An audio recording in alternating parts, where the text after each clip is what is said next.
God of War, Chains of Olympus, developed by Ready at Dawn and published by Sony Computer Entertainment, is a prequel set before the events of the original God of War. This installment stands out not only because of its scale on a handheld system, but because of how it slows down the chaos to focus on something far more personal: the mind of a broken warrior. It is here that we begin to understand that Kratos is not driven purely by rage, but by something deeper: loss, regret, and the desperate need for meaning. What makes Chains of Olympus even more remarkable is the limitation of the hardware it was built on. Despite being released on the PlayStation Portable, the game delivers a narrative experience that rivals its console counterparts. This technical achievement mirrors Kratos himself, contained, restrained, yet capable of overwhelming power beneath the surface.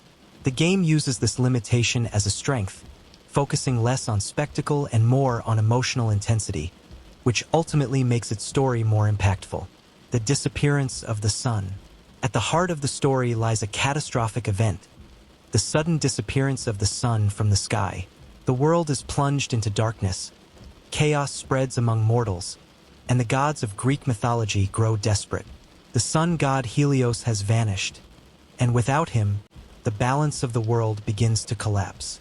Kratos, as the reluctant champion of the gods, is tasked with uncovering the truth behind this cosmic disturbance. Though he serves Olympus, his loyalty is not born from devotion but from obligation. He is bound by a cursed past and a desperate hope for redemption. What makes this event particularly significant is that it is not just a physical threat, but a symbolic one. The absence of the sun mirrors the absence of hope in Kratos' own life. Darkness is not only spreading across the world, it has already consumed him. Attica and the Persian War. Kratos' journey begins in the city of Attica, which is under siege by the Persian army. The invasion itself is a distraction masking a deeper divine conflict. As Kratos battles through the city, he eventually confronts and defeats the Persian king, who wields a powerful magical artifact. However, this victory proves insignificant compared to the larger threat looming over the world. The true mystery lies not in mortal wars, but in the disappearance of Helios and the unnatural darkness engulfing the land. Even here, the game subtly shows Kratos' nature. He does not celebrate victory. Every battle is simply another step forward, another task completed. There is no joy, only movement. The Persian invasion also serves as an important narrative misdirection. It creates the illusion that Kratos is dealing with a grounded, human conflict, only to later reveal that even this war is influenced by divine forces. This reinforces a key idea in the God of War universe. Mortals are rarely in control of their own fate. The Temple of Helios. As Kratos ventures further, he learns that Helios has been abducted. His search leads him to the Temple of Helios, where he discovers signs of a struggle and encounters the fallen form of the sun god's charioteer. The situation escalates when Kratos faces a monstrous basilisk, a beast unleashed to guard the secrets behind Helios' disappearance. After a fierce battle, Kratos defeats the creature, but the mystery deepens. It becomes clear that a greater power is orchestrating these events. The destruction within the temple reflects the imbalance of the world itself.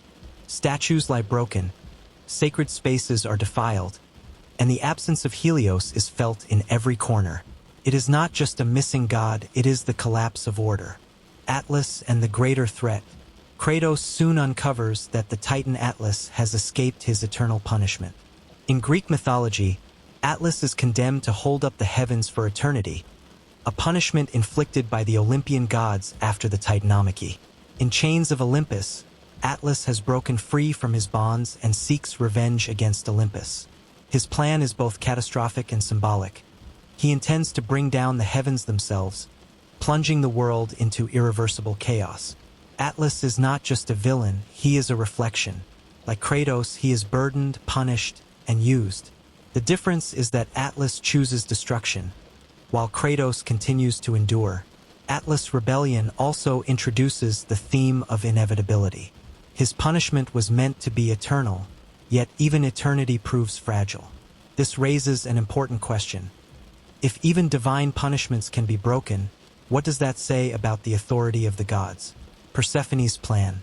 As Kratos descends into the depths of the underworld in pursuit of the truth, he encounters Persephone. Unlike her traditional portrayal as a passive figure, Persephone is revealed to be a central antagonist in the story. Disillusioned and embittered by her role and her treatment by the gods, she seeks to end her own suffering by destroying the world entirely. In her eyes, existence itself is flawed, and annihilation is the only path to peace. Persephone has formed an alliance with Atlas. Together, they aim to use the power of the Pillar of the World, a metaphysical structure that maintains the separation between realms, to collapse reality itself. By destroying this pillar, Atlas will be freed from his eternal burden, and Persephone will achieve her ultimate goal of universal destruction. Her motivation is not power, it is escape, and that makes her one of the most tragic figures in the story. Persephone's philosophy is one of complete rejection. She does not seek to fix the world, nor to rule it differently. She seeks to erase it entirely. Elysium and Calliope. During his journey through the underworld, Kratos experiences one of the most emotionally significant moments in the entire God of War series. He is reunited with his daughter, Calliope, in the Elysian Fields, a paradise reserved for the pure and innocent. For the first time, Kratos is given the chance to experience peace and happiness, free from the torment of his past. His daughter, who was killed by his own hands under the manipulation of Ares, represents the innocence he lost and the guilt that continues to haunt him. This is the only moment in the game where Kratos is not a warrior. He is simply a father. Elysium also acts as a test. It presents Kratos with a version of reality where his greatest mistake never defines him. The impossible choice. However, this moment of peace comes with a devastating cost.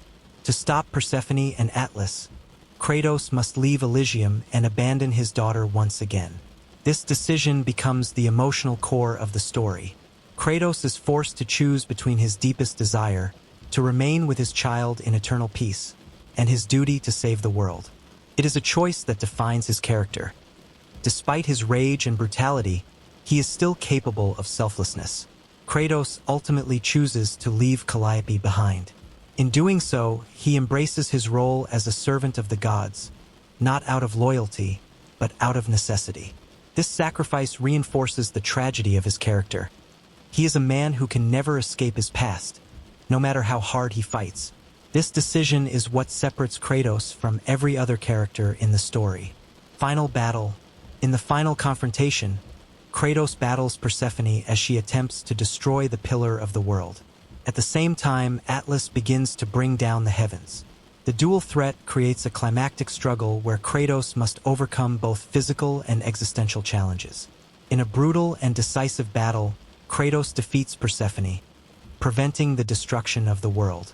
The final battle is also a convergence of all themes presented in the story. Aftermath. However, Atlas is not destroyed. Instead, Kratos subdues him and forces him back into his original punishment, holding up the sky. This act restores balance to the world, but it also ensures that Atlas' suffering continues indefinitely. The conflict between Titans and gods remains unresolved, foreshadowing future events in the series. In the aftermath, Helios is restored, and the sun returns to the sky. The world is saved, and order is reestablished. Yet, for Kratos, there is no sense of victory. His sacrifice in Elysium lingers heavily on his conscience. He has once again lost his daughter, this time by choice. The gods, true to their nature, offer no comfort or relief from his pain. He saved the world, but not himself. This lack of reward is crucial. In many stories, sacrifice leads to peace. Here, it leads to continued suffering. Conclusion. A hero who endures. In conclusion, God of War, Chains of Olympus is more than a mythological action story. It is a deeply emotional exploration of sacrifice, identity, and responsibility. Kratos is not defined by victory, but by persistence. He does not win. He endures. And in that endurance lies the true power of his story. And perhaps that is the most tragic part of all. Kratos understands everything he has lost, yet he continues forward because stopping is no longer an option. If you enjoyed this deep dive into God of War, Chains of Olympus, don't forget to like the video, leave a comment, and subscribe to the channel for more stories like this. And if there's a game you want me to break down next, write it down in the comments below. I'll be checking them and picking the most requested ones for upcoming videos. Because every game has a story, and here we uncover them all.